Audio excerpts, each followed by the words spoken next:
All right, so I have been slacking on this channel lately, but this is, I've got an episode for you now. I decided I wanted to do it whilst talking with somebody, a guest. So I thought, who better than the great Dave Keane of the DT podcast? He's brilliant to talk boxing, mixed martial arts with. I've done his podcast several times, and he's just very knowledgeable and brilliant to talk to and to just bounce ideas off when it comes to the subject of mixed martial arts and combat sports. As you know, I've been working on a new channel as well. I've set that up, so that won't take up quite as much of my time. If you enjoy fun movie reviews, check out 7 Thumbs Up Movie Reviews on YouTube. Give it a like, give it a subscribe. Also, check out Dave Keane as well, the DT podcast. Give that a like and give it a subscribe. And if you haven't already, give this one a like and give it a subscribe. We talk about Tom Aspinall, what maybe has been lacking in the UFC as of late, what's going on in combat sports in general. He's always brilliant to have a conversation with. So without further ado, I give you the Burt Locker featuring none other than the great Dave Keane.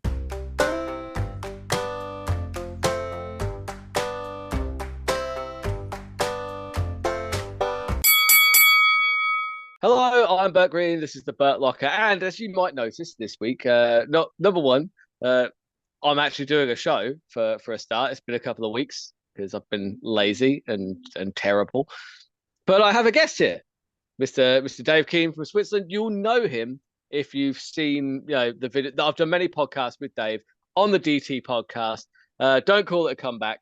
Dave, if you please, if you could introduce yourself to the listeners or viewers or whoever. Awesome, man. Burt Green in the house. How you doing, my man? I'm all good. I'm all good. Just like I said, this one's a bit of a weird one because we have had discussions kind of over WhatsApp and things like that about, I don't know, the lack of enthusiasm I've had lately for some UFC cards. I say some UFC cards, every single one. I haven't been interested or emotionally invested in a long time, dude. It's partly one of the main reasons why I just stopped. I just don't have a lot to talk about. I used to do a podcast, and because of people like you and a couple of other friends, I'm kind of getting back into it now. But with regards to UFC as of late, dude, the stars have stopped. And as a result, I'm kind of like, I don't have any interest. I don't want to get up in the middle of the night and watch the fights. I don't care for it when I'm having breakfast.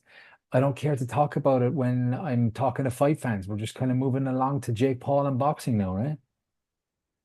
Yeah, that's very true. It's because obviously Mike Perry is fighting Jake Paul this weekend, right? That's correct. Yeah. What do you think about that?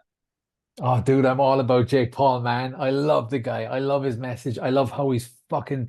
Can we swear on your podcast? Absolutely, yeah, go for it, yeah.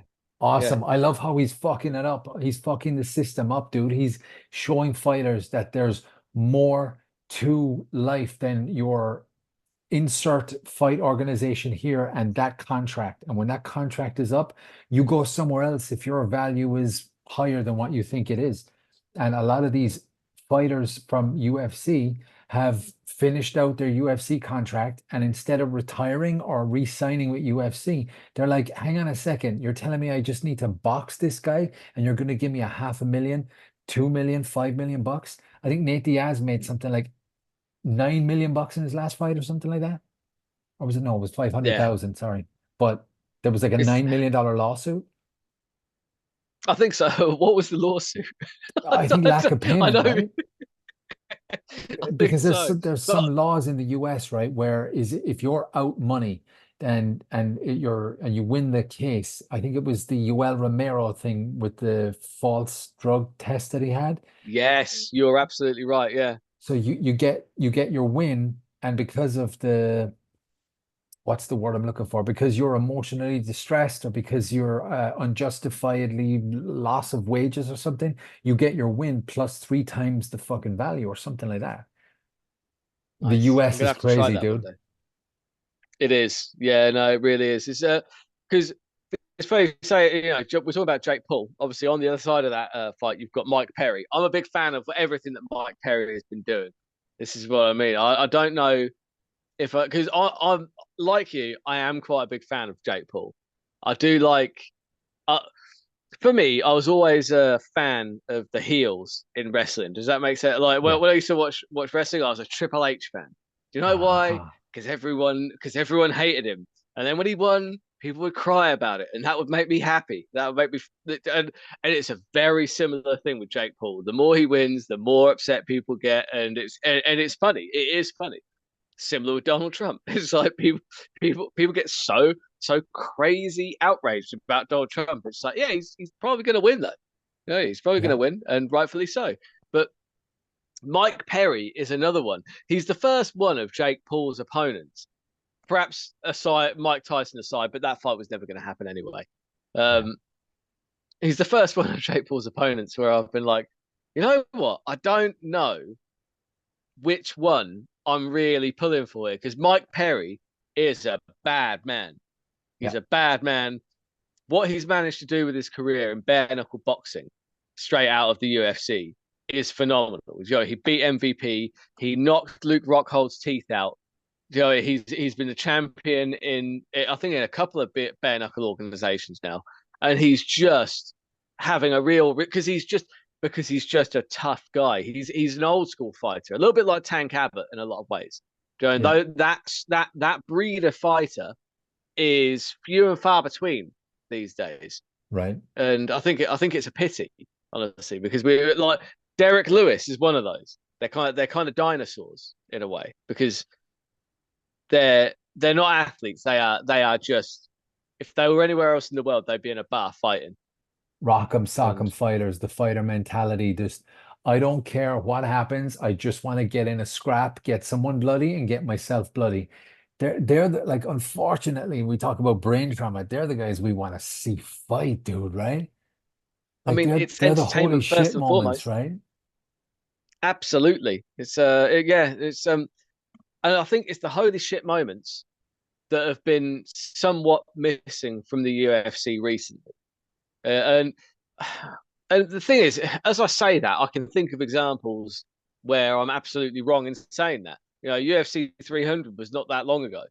You know, when you've got Alex Pereira just shoving Herb Dean out of the way after a nut shot and just knocking Jamal Hill flat out, and then That was doing, fantastic. yeah, Yeah, that was Alex fantastic. Pereira for me is the main thing I watch the UFC for now. Yeah, he's He killer. absolutely is. But that's the It's thing. He's one and he's an outlier, right? And before, like back in the day, I mean, we can use phrases like back in the day now because we're getting so old. But it's just like gosh. back in the day, there was so many star quality fighters where you were just like tuning in and excited for like weeks before it. And now, like again, we talk about the oversaturation of the market and we talk about the lacking of stars because there's no one that can really stand out. Alex Pereira is like an outlier right now, and his foe is either Sean Strickland or Izzy. And Izzy's been out. Sean is off doing his own thing, and Alex is apparently supposed to be moving up. There's talk of Alex versus John Jones. John Jones is a star, and he's pushed as the greatest fighter of all time, and he's injured or in jail most of the time. Like, Well, yeah, the whole John Jones thing, honestly, that does frustrate me a lot. Being English, being a Tom Aspinall fan, I do consider Tom Aspinall to be as long as if Tom Aspinall beats Curtis Blades, and that is a big if. I'll just preface that. I'm not looking past Curtis Blades in any way because I actually feel like that fight has a bit of a banana skin feel to it, and I am concerned. But when you look at what Tom Aspinall has been doing in that heavyweight division, if he beats Curtis Blades and he does so in impressive fashion, for me, he's not the interim champion anymore. He is the heavyweight champion. Like yeah, John Jones fought in what, March 2023? 22 is it? No, I think it was 23. So it's been over a year. I think Yeah, yeah, come November, it's going to be like 3, 4 months shy of being 2 years yeah, with no defenses. He didn't beat the lineal champion. He fought for a vacant belt, beat somebody who his style matched up perfectly against. No yeah. disrespect to Cyril Gahn, but he went through him like a a wet piece of toilet paper. It was that Mm. easy for him. Now, wet piece of toilet paper, Bert, is a tremendous metaphor to use. I'm curious as to why you said that and not like a hot knife through butter, which is what we normally use in the game. Is there a story behind wet toilet paper, or are we just going to move on from that? I don't know. I was just trying to think of something to say, and I was like, "What's Uh-huh. really weak? What's really flimsy when wet? Toilet paper is. That's I can fair." imagine. I just thought you were going Yeah. off experience there. I wanted to see if you No, want to there's nothing expand. more sinister behind that, honestly. Ah, right. Okay. Well, that's good. No, I just wanted to explore different Uh, verbal territories here, but no, you're yeah, absolutely right. I think I was thinking wet paper bag, A wet paper and bag. then my mind Yeah. went elsewhere. You did Uh, very good to get it back though, You did I that's thought so. a true podcaster, dude. Well done. Solid. But yeah, it's but for me, yeah, if Aspinall beats Curtis Blades, for me, he's the heavyweight champion. What are your thoughts on that? 100%, dude. John Jones is going off this legacy that when, he was killing people 5, 6, 7 years ago. That doesn't work anymore. If that's the case, why are we not calling Chuck Liddell the greatest fighter to currently be fighting? You know, Yeah, I mean, I like still do. like Mike Tyson, like Muhammad Ali. Like, no, he's the greatest. Like, you can't take these long breaks and expect everyone to just keep calling you the greatest of all time to be currently active doing it. You got injured. You proved you couldn't get through a fight camp responsibly. For some reason, you were filming the injury, so that's questionable. Where you were filming the training, which they never do. You Yeah, know, I thought that.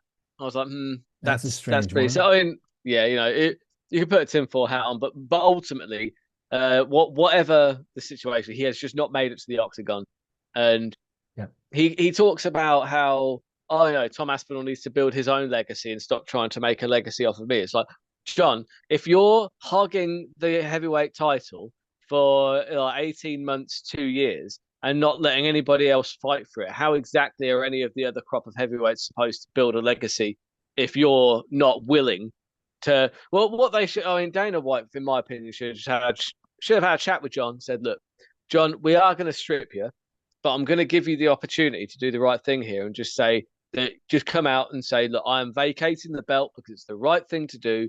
Dana has already said that I will get the first crack at this belt when I come back, when I'm healthy. But the division does need to move on. I will fight whoever is the heavyweight champion once I'm fit. People would have had a lot of respect for him for that. yeah, People would have been like, okay, yeah, that's fair enough. agreed. Yeah, Because Jamal Hill did that, and Jerry Prochaska did that, and it brought them a lot of love actually because they're like, no, people were like, you know what, that's the decent thing to do. You can't just sit there holding the belt when you know you can't defend it. It's absolutely, crazy. dude. You can't hold the belt for that long at all and expect the entire fucking division, like it's the heavyweight, it's the most prestigious belt of the lot of them, to just like, I mean, Stipe, the whole momentum with Stipe and Tom Aspinall, not yeah, Tom Aspinall John and Jones, yeah, John Jones as well. It's those three guys. That all is gone. Like, I don't even think yeah, about it anymore. And it's like this could have been a huge crescendo into like a triangle. Like these two guys fight, and then the winner gets John, or the winner gets Stipe, or the winner gets like whoever. And I don't know what they're doing, but they're holding it all up. And we've got all of the other heavyweights that are fucking making moves, like the Russian guy who fought last, oh, Pavlovich, Pavlovich. yeah, Like, he's getting owned by Volkov now. To be fair, I saw that coming a mile off. I did have a bet on Volkov by decision yeah, because I was like, number one, it's going to a decision. It's not going to be necessarily the prettiest fight to watch, but I don't think that Pavlovich is going to get near him because it's just like people. I think people forgot how good Volkov is, honestly. and when you So talk about like they're fighting, right? And they're pretty close to the top five, if not in the top five. And then you're going to get on the mic and you're like, okay, I want to call out someone in the top five, but he's waiting for him and he's waiting for him, and the champion's tied up. And you can't call out down, like you can't call out six, seven, and eight. What the hell do these yeah, guys do? You're holding up the whole division, literally. exactly. Yeah, John, in my opinion, needs to be stripped. Um, I don't know. I don't know what because I heard that he's got another injury now, but although that's since been kind of debunked. And Wow. yeah, so if he makes it to November, I'll be somewhat surprised. Just I'll be similarly surprised if Conor McGregor ever fights Michael Chandler because Yeah, I'd love to those see are it the though. only fights. Yeah, absolutely, It's, dude. I'd love to see Chandler and Connor get at it. I want to see, like, I'm rooting for Chandler. You know, I want to see Chandler do well. I want to see Connor retire and just get out of the spotlight because he's this Twitter maniac, no staying relevant like John back in the day. it's pretty Um, funny though. it is funny. It is super entertaining. I do secretly kind of enjoy it, but I'm like, can we get this guy just one more fight and just get on with it? Like, you know, because again, you're holding up the division. Poor Michael Chandler, like he could be doing so much the last year and a half. He could be Yeah, making so much money, dude. I would say rather than hold up the division, they're holding up Michael Chandler. Yeah, Like yeah, there's that's yeah. because they haven't even decided which division they're fighting in yet. Let's be fair. It Sure. was 155, it was 170, and it was I 180. believe, yeah, that they, it's that was one of the best things on that Michael on the that Ultimate Fighter, but it was just like, oh, I might do it at 185. It's like, yeah, I'll do it 185. It's like you'll do as you're You told. do as you're It's told, like yeah. that was classic Connor. Like that's the thing, Connor is very entertaining Yeah. for better or worse. I would say that the UFC is a much better place with Conor McGregor in it. I do believe that, Yeah, he's done and a lot for a lot. whether you like him or whether you don't, you'll watch him. I Yeah, will. Yeah, it's I mean true. every single time. There's an energy to a Conor McGregor fight that is just that is yet to be matched Yeah. in MMA, and I think it'll be some time before they can match it. I think honestly, Alex Pereira could be. I mean, strap a rocket to that dude. I'm so surprised at how quickly I've become such a die-hard fan of Alex Pereira. But even with the Yeah. language barrier, he seems to transcend that. The whole chama thing. Come on. It's like chama. Yeah. It's like, what does it mean? It's like, do you know what, Joe? It doesn't really mean anything. It just means, hey, you want to go to the gym, chama? Do you want to go to the gym, chama? Yeah. Yeah. Yeah, that is nonsense, Alex. That is absolute nonsense. Basically, it's the equivalent of. Did you ever see Rick and Morty? Yeah, son of a bitch, I'm in. And No. It's the same. For me, chama is the same equivalent as squanch. Do you remember squanchy? mm, It's just like where he just says squanch at random intervals. It's like, what does squanchy for me? It's like, it kind of means everything and nothing. It's like, right, I'll squanch that. I'll squanch. It's chama. It's the same thing. It doesn't mean anything. It's meaningless. It means whatever you want. right. But he's got such a personality that transcends the language barrier, which is very interesting. He's one of the first kind of And he's a coming out killer of fighter too, dude. You just want to see him fucking fight. He's got yeah, knockouts, he's got hooks, he's got kicks, he's got jujitsu, wrestling defense. You know, I mean, his Izzy knockout was fucking insane. Poor Izzy was unbelievable. bending over as he's hooking him like body hooks, but because he's bent over, he's got him in Yeah, his head. And like, you know, the I mean, the last knockout, Jesus Christ. Like that was unbelievable. Yuri was, It's, I felt bad for the guy, dude. he honestly he shouldn't have necessarily been out for that next round. He was gone Yeah, already. So that left hook did him, it was rough. and It was a nice left then hook. they wheeled him out for the next round, and he just walks out straight into that head kick and just gets absolutely flatlined. But yeah, but so there are look there are a couple of things to look forward to. I think actually I'm more excited now about the UFC having talked to you All right. than when I started because there are a few fights to look forward to. Like I said, Aspinall versus Blades. That's something I'm looking forward to. And basically, like anything they can do with Alex Pereira, I don't even care what. Just sign me up to watch any Alex Pereira fight. Yeah, It's it's true. yeah. But yeah. So this like I said, I was going to keep this short and sweet because I think we've been going about 20 minutes now. So Yeah, I was going. yeah, I think we've discussed most of what I wanted to talk about because yeah, it's I think that what I can surmise is that the UFC, it's not dead. I think it's plateaued slightly, though. I think that'd be the right word for it. I think hopefully, if we can let a few more stars build, if we can get a few more Alex Pereiras coming through, I don't know. yeah. I think there's hope yet. And if all else fails, we can just watch Karate Combat from this point forward, right? Absolutely. But I mean, this is the thing Dana White was saying about Vince McMahon looking at UFC when the big purchase happened back in 2000 and Was it 96, 97 when Zuffa took over? Um, Oh yeah, when they officially when they took over, yeah, Yeah, it was Vince something like McMahon that. said, because Vince McMahon and Dana are friends, and he was Mm, saying, listen, you can't control the outcome, you can't control the stars. Like he's got a script and he's manufacturing these stars yeah, in WWE's ring, and you got these like when Ronda lost, like, I yeah, mean, you had this superstar to this absolute nothing in one head kick yeah, and a completely irrelevant person. She goes to her bedroom, she cries for 2 years, she comes back and she comes back as a punching bag. Brock came back, was gone, came back, was gone.